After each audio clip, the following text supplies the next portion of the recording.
It is the #1 show on HBO Max, which of course is owned by the same parent company as we are. Heated Rivalry is about the competition and relationships between gay and bisexual hockey players, and it's getting an extraordinary amount of attention, in part because of its steamy scenes.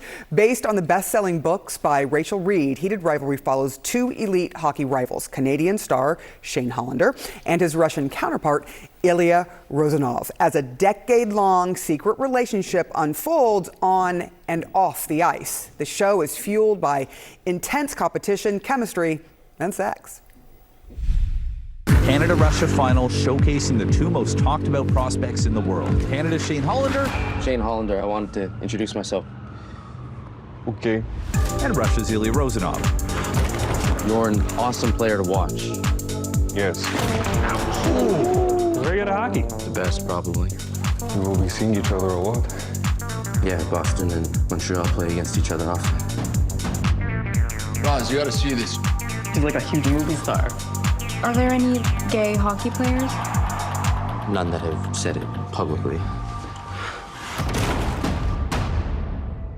Ты с кем-то сейчас встречаешься?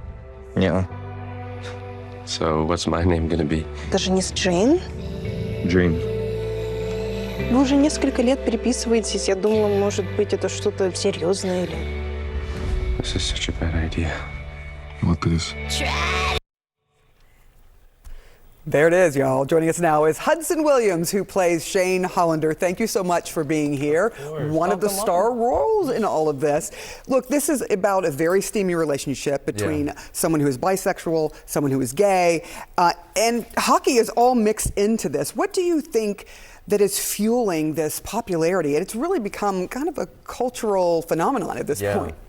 I think the spice definitely gets people in or kind of piques their interest, but I do think they stay for just the really tender romance at the center. There's a lot of yearning, and these men are forced to communicate with each other, which is sometimes a little unheard of. Really? Say that again. Yes. I'm standing right here. Hello, John. Sorry, My name John. is Kate. I'm standing right here. Sorry.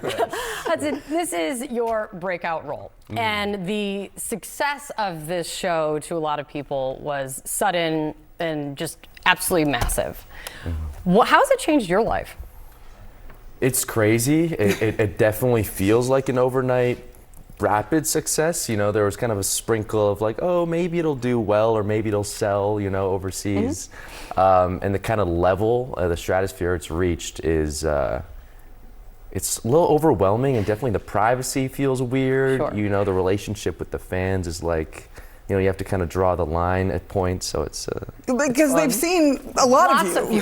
yes, They know you. they've seen every crevice and every pore. You guys like never skip leg day. Like my main takeaway is jeez. You know? Setting the bar real high. I know. It's very impressive. Look, you say it happened very quickly. This thing didn't get posted on HBO Max until in the United States until like Thanksgiving, right? I remember I surf looking for good streaming shows all the time. I'm going through. I'm like, oh, a hockey show. Right. And it turns out it is super fun. It's not necessarily the hockey show that I thought it was going to be when I just clicked on it. But that was like 5 weeks ago. And now it's honestly, you hear people talking about it everywhere. Wow. Yeah, none of this, like, Connor and I were both like, are we in a bubble?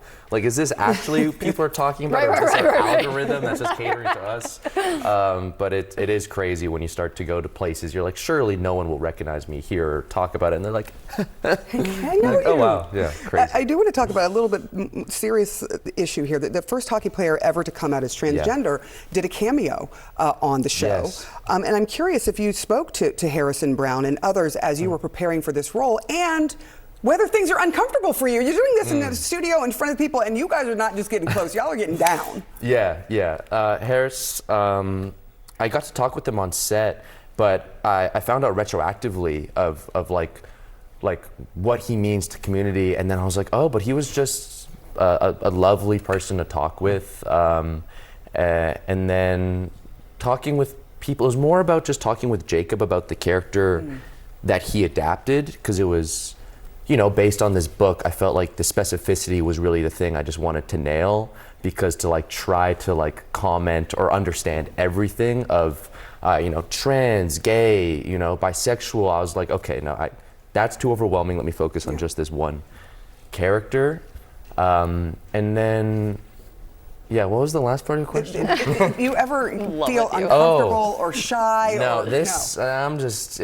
I'm too comfortable. I think other people, I was making sure other people were comfortable. Wait, because how any actor approaches, there's a lot of, the sex gets a lot of attention, but how any actor approaches intimate scenes is always a fascinating thing because there are people everywhere, there are angles everywhere, there's all sorts of just considerations to be made. How did you approach it?